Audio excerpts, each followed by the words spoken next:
Nakakapagod ang ginawa ko ngayon buong maghapon.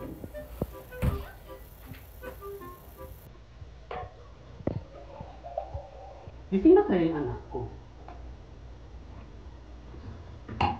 Gisingin ko na nga yung anak ko. Hey, wake up. Iha. Papasok ka pa sa school. Mami, kanina pa talaga ako gising. Extend na ka. Really? Emika. My darling, antayin kita sa baba, okay?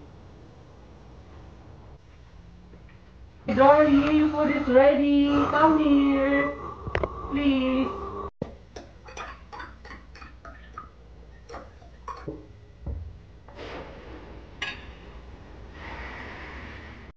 Iatid ko na kaya yung food niyan. For sure, hindi pa yung gising.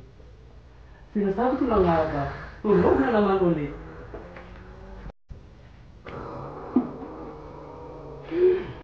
My darling, wake up. Your food is dito na, oh. Mommy, I'm trying to sleep. Wake up, please. Darling. Come on, come on, come on, come on. Fix yourself. Beat it na, come on. Oh, come on.